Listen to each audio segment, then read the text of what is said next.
One of the things that I do when I'm organizing is test my materials to make sure that they're still fresh.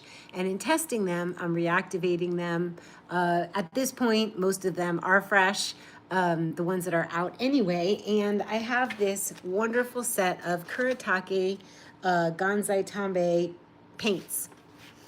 Japanese watercolors, they're more opaque than our traditional watercolors, but they're just so fun. And they've gotten use, and I realized that I had never filled out the swatch sheet. So what happens when you, let's say, do each color, you have to wash off the brush each time. So I don't like to waste paint that's on the brush, so I open up a journal, and I end up making an art journal page for me to do another time. I can write over it, I can draw over it, but I give myself a base. Let's see if I can show you one. The other day I did these squares, and these are just, I was testing out these paints, and I ended up making, hey, Lisa Marie, I ended up making just, this is ready and ripe to stay as it is, and or start drawing doobies on it or words on it. And I like to, when I'm swatching, meaning when I'm making a color chart for myself, each time that I fill the brush, I don't wash it off right away. I'll make a mark on my page. So we'll open up. I'm almost done with this, and I could probably do a sketchbook tour. That could be fun. I want this to stay open. I need a little clip.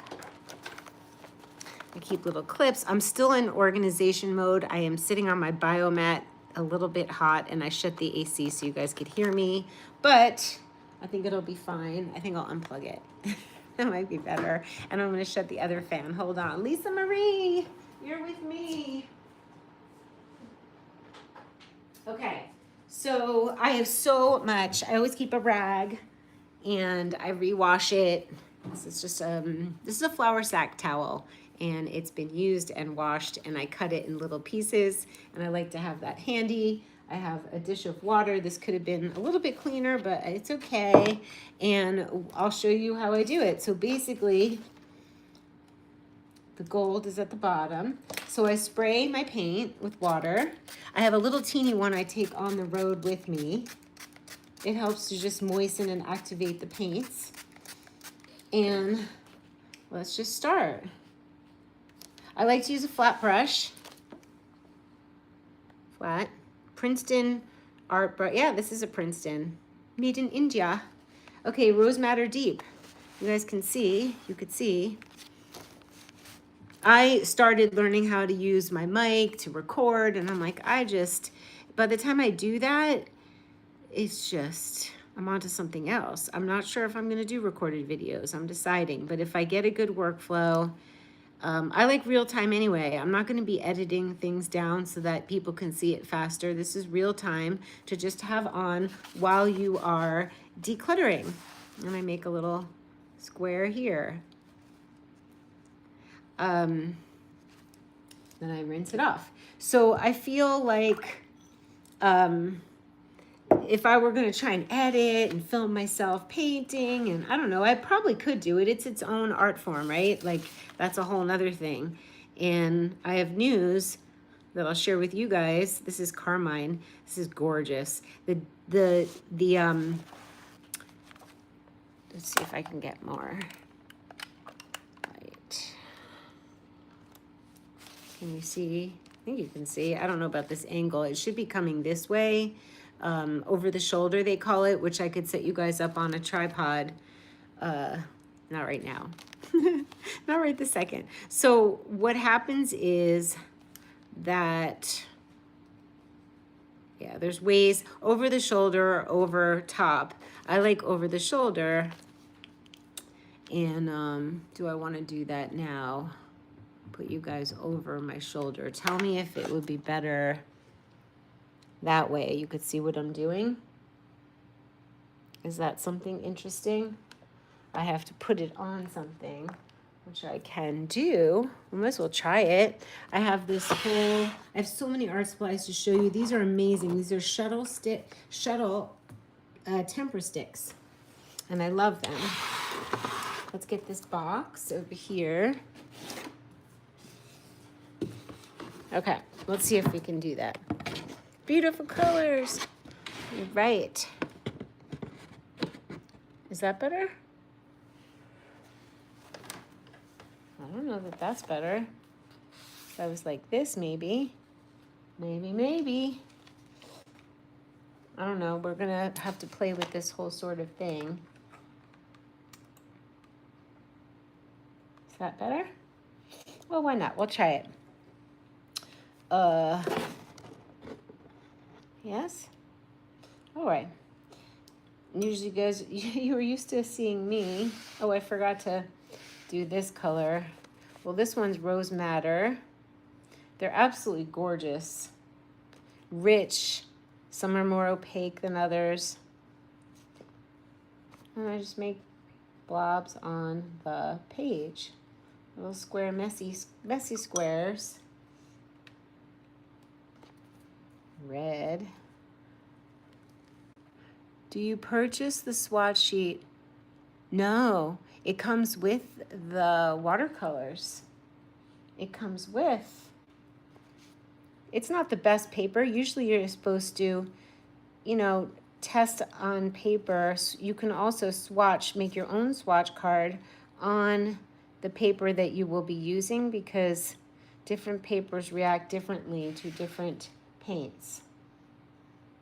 And I'm just making marks. I could make crazy marks. They don't have to be squares, but, you know, create some order.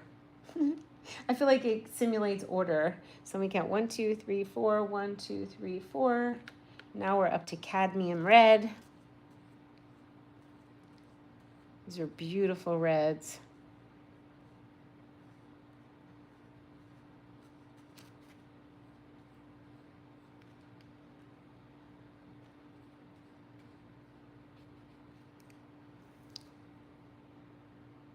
Yes, they have, this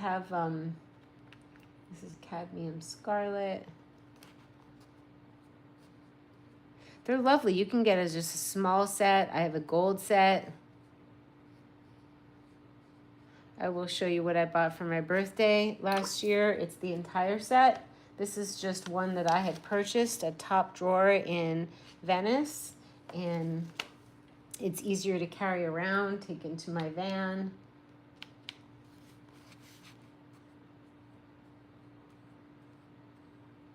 Cadmium orange, wow.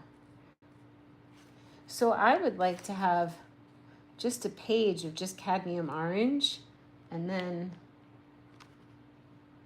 you could, this gets you familiar with your colors, which ones you love, which ones you're inspired to use next. And I recommend doing it in the notebook or sketchbook that you use frequently. This sketchbook I got on Amazon. I've shared it before. I should just permanently have it. I need to have my Amazon shop set up again. For some reason, they're telling me I owe them $4,000, and I'm not sure why, and I can't use my shop. But the second I get it set up, I'll let you know, and then I'm gonna put all of my art supplies. I painted on my picture and forgot to put the swatch on.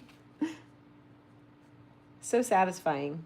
Anyway, we're doing this just to hang out. This is not anything groundbreaking.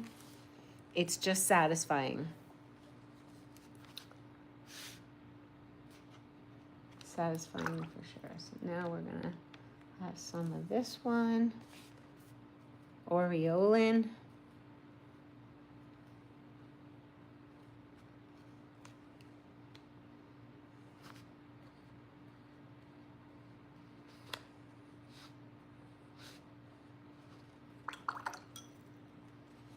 We're getting into the greens.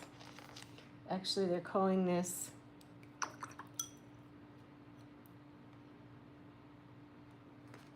one's lemon yellow. I'm gonna get into the greens. This is absolutely not even necessary for me to leave up, other than this is a good opportunity for you to grab your markers or your colored pencils. I've been sharpening all of mine and separating the watercolor pencils from the regular colored pencils, deciding which ones are Sedona colors, and they went into my little pouch I have a very great setup for watercolors for Sedona, now colored pencils for Sedona, and I feel complete with that for now, that I can take my things out, and I'll show you, I need to show you after this dries, but I tested out the colored pencils on one page and cherry picked the ones that I thought were perfect to take out into nature in Sedona. And I thought we'd hang out. I'm doing this anyway. It's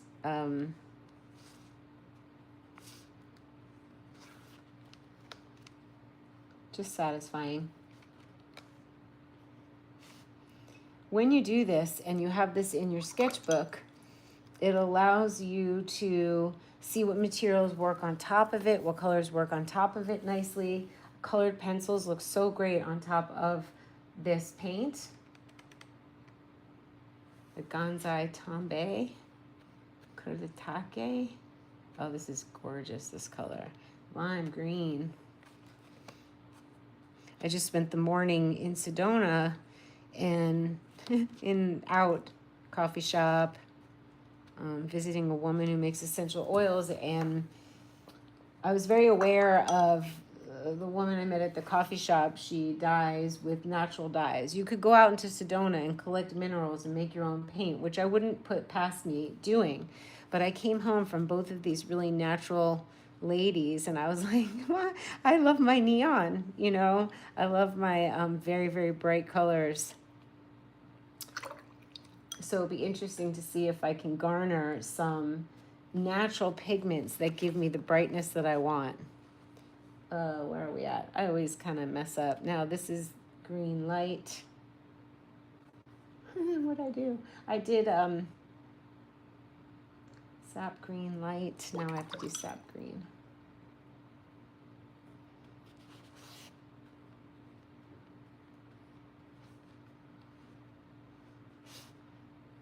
When I dye my clothes, I don't want them to be autumny or Sedona-y colors. I want my clothes to be bright, more electric. Okay. Now we have Hooker's green. That's a classic.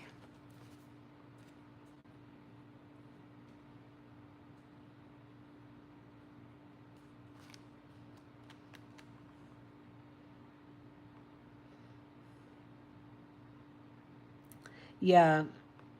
Isn't it coming? I feel a shop list is going to be so helpful.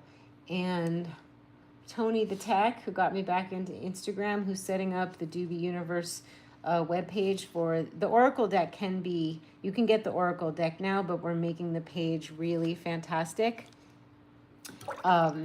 So I'm going to be able to add images there that you can put on whatever you want, totes, tees, baseball caps, and we're setting that up. So my art, sap green deep, my art will be able to be used for whatever you want it on. Organic t-shirts, tea towels,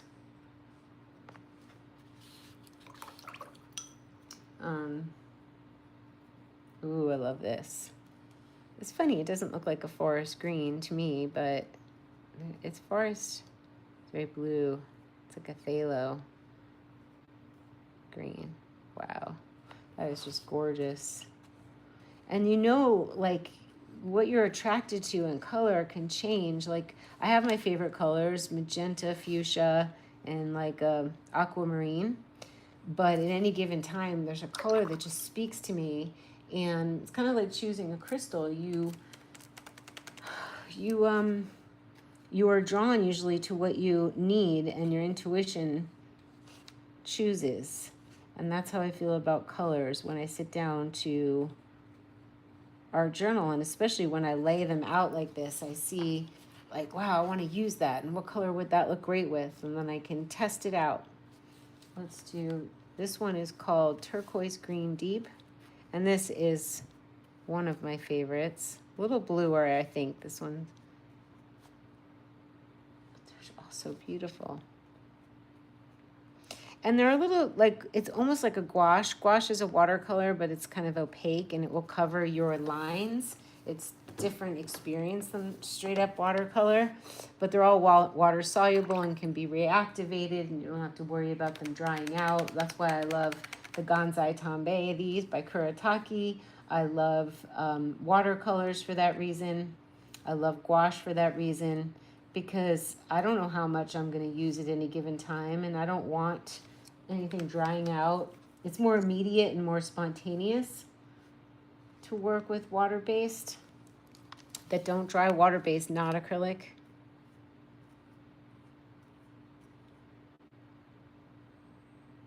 They're calling this Viridian. Does not look like Viridian.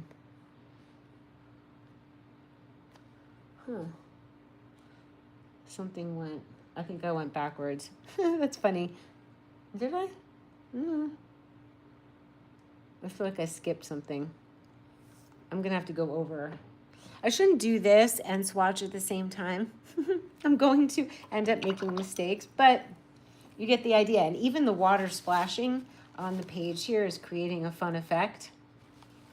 I will show you, I'm gonna finish this later, but I'll show you what I did for Sedona.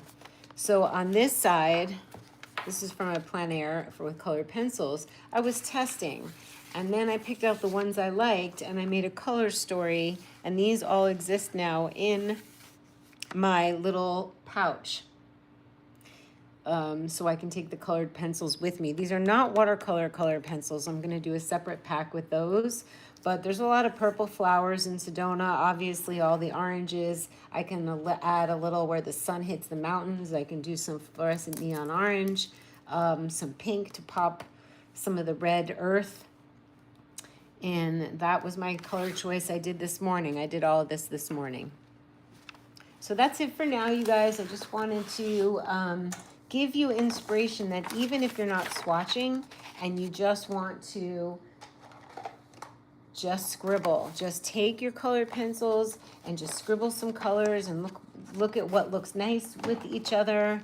And there are the doobies. So I'll see you guys soon. Just a little hay in the studio. I'll see you soon.